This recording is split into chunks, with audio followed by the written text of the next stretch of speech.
All right, we're back with an. We're not back. We're mumbling. Hi, we're back with Entrepreneur Success Stories. I'm Jimbo Merrill, and we have David Esau today with us with ClickTrack Marketing. Welcome back, David. Now we're going to talk a little bit about how you're working at Google. You're starting to do your own digital stuff. How did you decide to go into the digital agency business? Why did you think that was a good business? Well, first of all, working at Google was one of the most amazing experiences between the food, the people, and the learning. Food thing comes up first. They have better coffee shops than we have in real life out here. Okay, good. And then just the learning. And then I still talk to a lot of people that I worked with, and they've either moved up at Google, they've started their own companies. I thought I want to do this because one, they make hundreds of billions of dollars with paid ads, right? So there's an opportunity. And two, a lot of it was budget focused on getting people to increase their budget. And I'm like, I want to help people scale efficiently and grow their businesses with digital marketing, but I want to have more insights and a closer relationship with those people as opposed to just taking calls from different advertisers. Hey, what's going on? Let's try to get your budget increased. I want to know what's your average cost per acquisition right now. Okay, how can we beat that? What do we need to do? What other things can we do? So I wanted to take a more of a holistic approach, and that's when I started taking a couple side hustle clients. Pool company buddies. The side hustle is when you're working for somebody else and you actually have a job on the side. I didn't want to quit a really nice paying, amazing job. Yeah, you're smart. Without having a few clients, making a few thousand at least a month, $5,000 a month, whatever it is. So I started just saying, hey, friends that I know from years ago, you've started a pool company, you've done, you're now running a restaurant. Started reaching out. Start with the network. And just say, I'd love to test some ads on you. And by the way, here's a tip for all you people that are working for very large corporations. When I worked for a very large corporation at about that same time, it was Playboy Enterprises a long, long time ago. And I was in the production side of the business, and I started doing management and other consulting work on the side. And I decided, I wonder how long it would take them to find me if I did nothing other than my own business all 8 hours every day. And it was a year and a month later, I get called into the head of production's office and saying, I'm sorry, Jim, but we got to eliminate your position. I went, oh, okay, sorry. What took you so long?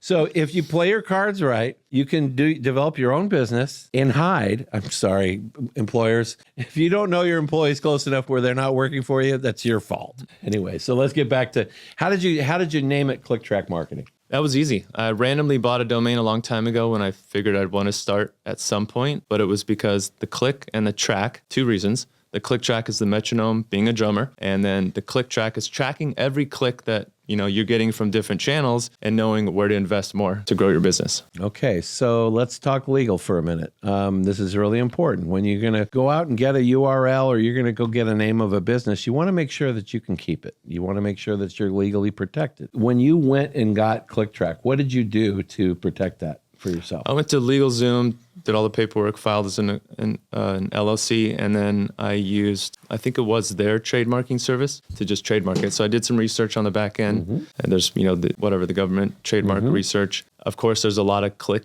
tracks and like all these different things and marketing agencies, but I want to make sure that was available. And then just yeah, and a lot of the the reality of law is that who got there first.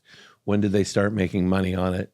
There's a lot of other nuanced things with it, but starting with the business and getting it protected legally is really important if you're going to start your own business. I knew I was going all in, and I didn't want to look back. If I'm leaving Google, I better just make it work. So now we're talking about growing the business a little bit. When you first got into the business, was your business model the same as it is now? Definitely not.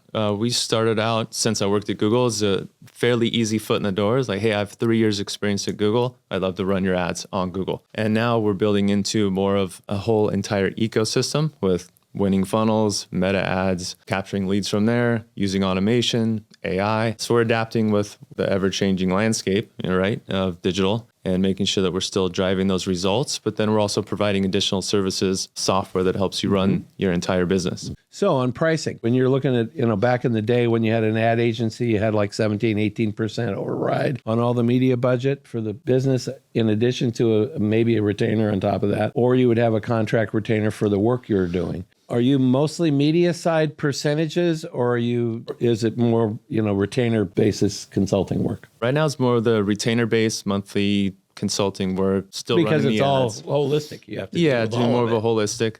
But we're working into more of a growth model, and it's going to be fewer partners just really high quality clients that we can grow with. So And it you're could calling be, your clients partners. When you say fewer Yeah. partners, you're saying a fewer but more lucrative client list. I think as the you deeper develop the it. integration Right. between both parties, the more you can help each other. So we're looking for high quality partners that really want to grow. I love the fact that he's calling his customers partners.